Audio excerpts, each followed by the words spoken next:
As you can see, we've had our eye on you for some time now, Mr. Whedon. It appears you've been living two lives. One life you were Joseph H. Whedon, director and producer of many respectable films, and also a comic book author. You have a social security number, you pay your taxes, and you help your landlady carry her garbage. The other life is lived in Marvel and Disney, where you have contributed to the ever-growing Marvel Cinematic Universe and directed the Avengers. One of these lives has a future, the other does not. I'm going to be as forthcoming as I can be, Mr. Whedon. You're here because we need your help. It's our understanding that your friends at Marvel would like to buy the rights back to X-Men and Fantastic Four, and would like to use Quicksilver and Scarlet Witch for your next movie. My colleagues believe I'm wasting my time, but I believe you wish to do the right thing. Unfortunately, we will not be giving up the rights, nor do we want to use split ownership of Quicksilver and Scarlet Witch. However, we will share merchandising rights, and we'll let you direct some of our films for more money. All we're asking is for your cooperation, understanding, and our plan. How about this? How about I give you one of these guys and say I'm keeping the rights to Quicksilver and Scarlet Witch? Mr. Whedon, you disappoint me. Your stufflecraft does not scare me, nor do you intimidate me.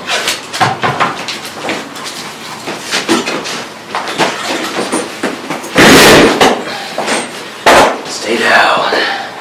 Stay down. You're going to help us, Mr. Whedon, whether you like it or not. What are movies? Just a lot of photographs, strung together, right? Those were the words of Thomas Edison's lawyers when they argued copyrighted film. Little did they know what copyright would do for them. In the late 1800s, European films imported in the United States dominated the film market. As a result, in 1908, the Motion Picture Patents Company was found. The company became a trust of all the biggest American film companies and patent films. The MPPC would investigate any pirates who copy their licensed films. This was Edison and his partner's first step in monopolizing the industry. However, the Sherman Antitrust Act abolished the Motion Picture Patents Company, citing that they went too far in protecting the use of patents. 100 years later, companies are still at war with piracy. But why? Do they not realize the piracy is nothing new, especially when it comes to art? Many famous artists, including Leonardo da Vinci, Pablo Picasso, and Vincent van Gogh, all created their pieces based on some sort of inspiration from religious events, to portraits to something as simple as a viewing from an asylum. Even Thomas Edison himself produced films based on historic events, like the execution of Mary Stuart and President William McKinley's inauguration. All forms of art take inspiration, film especially. But if someone simply wants to make a film based on some other story or event, they are subject to a lawsuit. Even a tiny reference to something like Darth Vader or Mickey Mouse can send you in front of a judge. What some may not know is that these studios have done the same exact thing. They have taken ideas from other artists and implemented them into their own works. Take Disney, for example. You'll probably know all their classic animated movies, such as Cinderella, Snow White, Alice in Wonderland, Frozen, Hercules, The Little Mermaid, The Lion King, and so forth. But all of those films were either based on original stories from books, myths, or true events. Many of these stories were in the public domain. Take a film like The Lion King. It is basically Hamlet, but with safari animals. Many people know that Hercules is based on a Greek myth, and many adaptations of his stories have been made, like the most recent Hercules film starring Dwayne "The Rock" Johnson.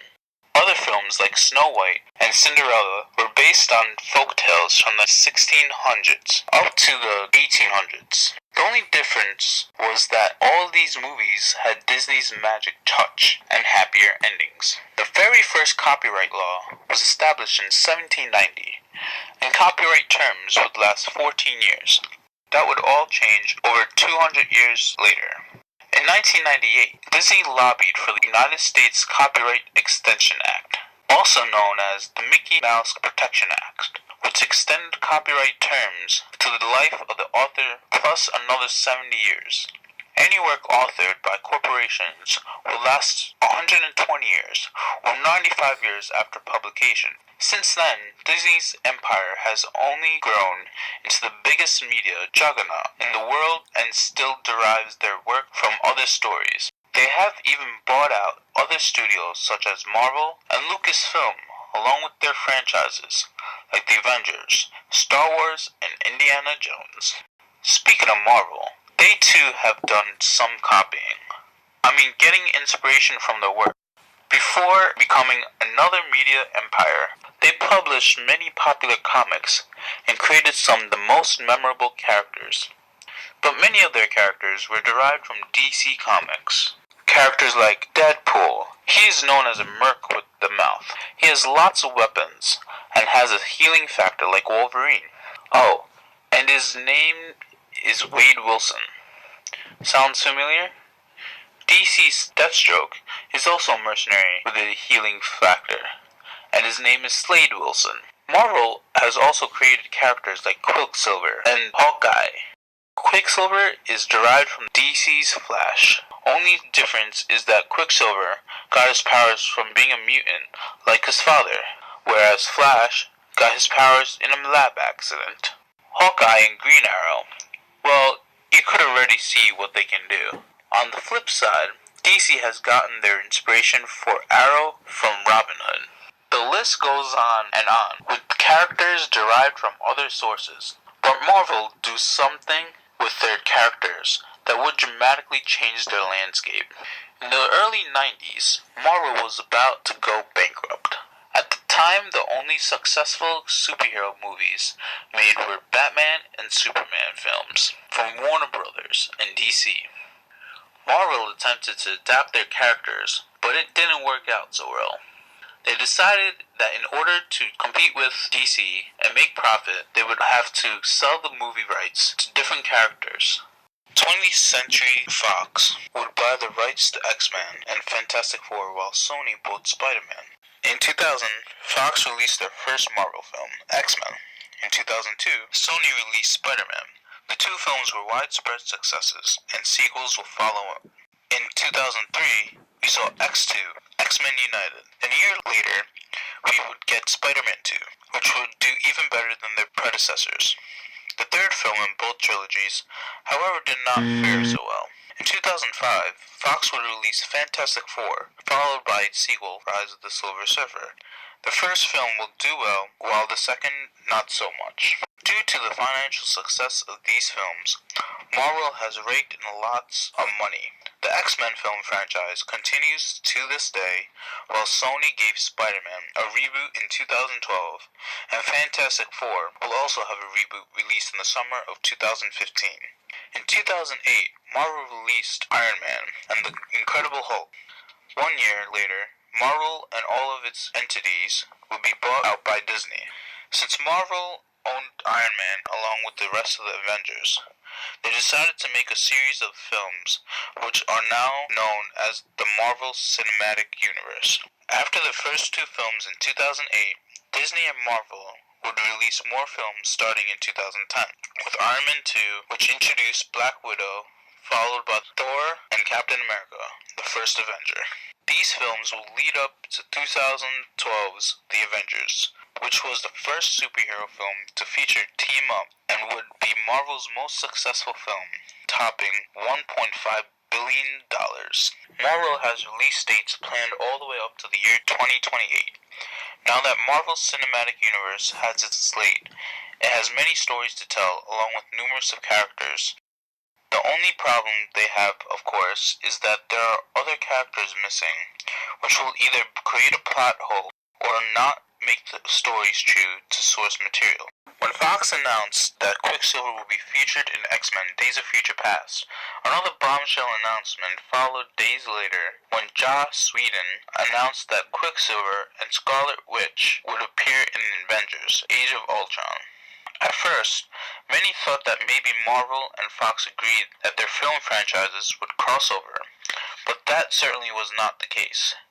Instead, they agreed on having split ownership of Quicksilver and Scarlet Witch. The two characters would first appear in the post-credits scene of Captain America, the Winter Soldier, while Quicksilver would appear in Days of Future Past in a totally different appearance and possibly sitting with a younger Scarlet Witch in one scene. In the comics, Quicksilver and Scarlet Witch are the children of Magneto in the X-Men #4. They end up leaving their father and his brotherhood of mutants when they are defeated and moved to Europe. Iron Man eventually recruits them into the Avengers. In the Avengers films, we will have to watch the siblings not as children of Magneto, nor as mutants. That's right, Marvel and Disney cannot refer the two as mutants as Fox owns the word mutant. Instead, they are referred as miracles. Another important character in the Avengers is Spider-Man, but we will not see that happening. However, Sony has been in talks to share with Disney, but that remains to be seen. Marvel is now fighting to get their characters back, but Fox refuses to do that. Since Fox isn't willing to work with Marvel, the company has forbidden any creation of new characters for X-Men and has even canceled the Fantastic Four comic series, which will end 2 months before the Fantastic Four reboot comes out. Granted that the comic book industry, not as big as it was, it is still spiteful of Marvel to be doing this. They are afraid of Fox making more money off of their new characters and stories, but they don't realize that they don't have much to lose. In 2008, before the Disney buyout, they made around $125 million in publishing revenue. Because of the comic book films and TV shows being made, revenue in the comic book industry itself has risen 20% in the last 5 years. Over the summer, Marvel promoted merchandise and toys for Captain America, the Winter Soldier, The Amazing Spider-Man 2, and the Guardians of the Galaxy.